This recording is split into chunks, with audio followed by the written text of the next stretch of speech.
I think early on we were just in a lot of third and longs, which is tough against this defense with multiple fronts and coverages they were showing us. And then after that we kind of got one-dimensional and got into a throwing situation. Didn't help our defense at all, and didn't help ourselves. What was the communication early on when you were up against the clock and had a tough time getting plays, had to call timeout? Yeah. I'll take responsibility for that. That's I got to get everybody set and make sure everyone's on the same page. That it can't happen again. Unfortunate situation there. Put ourselves in the third and about impossible. Did it continue going through the game? Because it seemed other times where receivers weren't sure where they were going. We were passing, and we're passing every play. We're trying to get everyone lined up. We're getting a little bit tired because I don't know how many times we threw the ball straight there at the end of the game. We just got to do a better job that first quarter, second quarter of getting first downs and trying to sustain drives. Your teammates said you had a bad week of practice this week, and it showed in this game. Would you agree with that? And if so, what were the issues? Who said that? The offense, not just the offense. Wait, what was said now? That the team had a bad week of practice. Wow. I think anytime you go out there and you play like that, you're gonna go back and look at what you did at practice and refine some things and change some things and try to get better. That was offensively, that was a good defense we saw, but I believe that we're a good offense. We got a lot of talent. We'll go and look at this game tomorrow and figure things out and go back to practice. That's all we can do. Jay, I know no one's going to make excuses, but is this team, with everything that's gone on, is this team a bit road weary? I don't know. On one side you'd say that's fair, on the other side you'd say, hey, that's NFL. You just got to deal with it. Like I think you said, we're not going to make excuses. We felt prepared going into this game. We just laid an egg. So we got to figure out why that happened this week and practice better and get ready for this next one. What would you say disappoints you most about today? We didn't help the defense. The way that we played on offense, we didn't give them a chance. They held them to 20. You're not going to win any games doing that. A lot of people will say that the advocacy and the protests before the game will serve as a distraction. Your response to that is what? I think we just stood in locked arms. I think we were just supporting each other. I don't think that's too out of line or something that's can be misconstrued as us not being focused on the game, because we were. I think you go back and look at our practices, and there were good days and bad days, or good plays and bad plays, but everyone was focused and everyone felt like they were prepared. Jay, what was your reaction when you heard the president's comments about player advocacy? I don't think my comments are going to help the situation. I want to support my teammates the best that I can. I'd do anything for those guys in there, even though I've only been here a month or so. They give us everything they can out there, and off the field, I want to help and support them, any way that they need it. Okay, you got another week. This is an odd week. You got to travel on Thursday, go to London, and all that. How do you guys get together over the next 3 days and get this thing fixed and ready to come back? Yeah, I think that game's a wake-up call for us. We can't just roll it out there and expect it to happen. We've got to prepare, and we've got to be ready each and every game, because it doesn't matter who your opponent is, whether they've won 1 game, 0 games, or 10 games. You can lose each and every week in this league, and it's done. You just look at the scores each week, and there's an underdog winning, and there's somebody getting blown out, and that happened to us today. So it should be a wake-up call for our entire team that we got to get it together. All right, guys. Thank you. Thank you.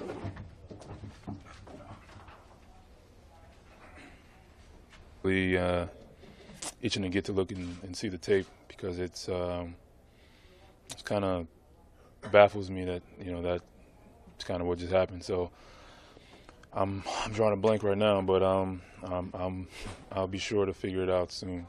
How would you describe last week's practice, this leading up to this game? Trust me, I'm scratching my head looking for any avenue to figure out what caused the issue. At practice, maybe. I don't know. It's kind of frustrating knowing the opportunity we have in front of us, knowing the players and the personnel we have in the locker room to come out and play the way we did. It's unacceptable. Do you think that it's possible that you guys overlooked this Jets team? I don't think so. I think, in this league it's hard to win, and any given Sunday, as they say. And they came out today and they played better than we did. And it's not a situation where whether you overlook or not, I mean, it's NFL. These are going to be the best players in the world no matter what the team is, no matter what the scenario is. And if you don't give your very best, you're going to end up on the short end of the stick. What was feeling in the locker room? Shock, anger? What was... Shock, anger, disappointment, frustration, on and on and on. It's, to be very honest, I don't think it's a game we should have lost, and I definitely don't think it's a game we should have come out and have them beat us the way they did. And I just feel like whatever it is, whatever needs to be done, obviously we got to do it fast and get back on track, because nobody's going to wait for you to figure it out. You got a game coming up, short week, flying, same old song and dance, nobody cares. Just got to go out there and play. Jay just called this game a wake-up call. How do you expect the team to respond? I'm pretty confident in, like I said, the guys that we have, prideful guys who obviously take the job seriously and want to win. Again, most of them were around last year when things got a little sticky and we had to fight our way out and back against the wall. And I know, we don't want to put ourselves in that situation again. We'd rather, hit first and hit back. So I think whether it's a wake-up call or not, I mean, this is the league that you play in. NFL every week is going to be a battle to the end. And, hopefully it didn't take this to happen. You should have, already had your fist up ready to fight. Thank you. Thank you.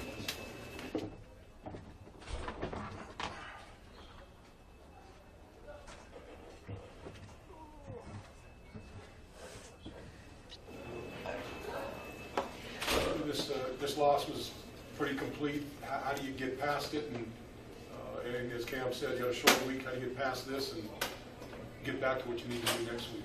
Just got to go back and watch the film. Probably watch it on the plane.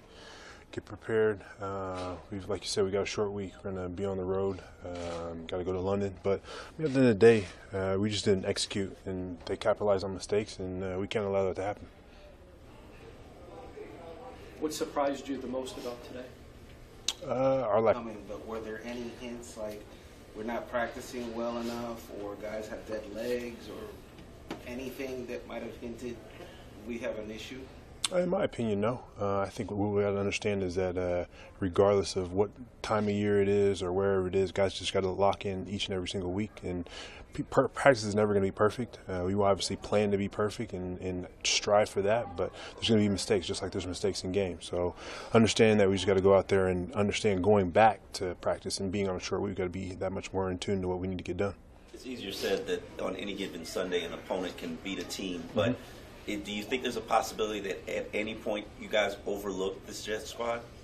No. I mean, I was asked this question earlier in the week, and I think every single guy that's been in this league and understands that even though we do have a young team, a lot of guys have played a lot of snaps, especially last year, that you can't overlook any particular team. The last time we played them here at home, in their home, it was a tough game. We obviously came out on the right end of that, but you got to be respectful of every single team. Everybody has talent, and you got to respect them no matter what and go out there and execute. Ndamukong, as one of the captains on the team, what are your thoughts on the show of unity pregame and also getting support from the top with owner Stephen Ross? I think it's great, honestly. Support each and every one of my teammates in the situations that they're in, as well as what we're dealing with as a country, and I'm in full support of it, and that's why I was a part of it. Did you ever consider taking a knee? Did I? Potentially, but at the end of the day, when I look at it and how I view when I stand in front of for the national anthem, it wasn't something I wanted to do. But at the end of the day, like I believe heavily in what the cause is and why guys take their knee. What was your reaction to Donald Trump when you heard his comments? A lot of it came third party, so I haven't really even taken the time to hear his exact comments, so I can't really comment on it. But from what I heard and what people have told me about it, because I try and not focus on the outside world too much, especially when I'm in the week. It's disheartening. It's hard to hear stuff like that, and it's unfortunate. Thank you, guys. Thanks, no.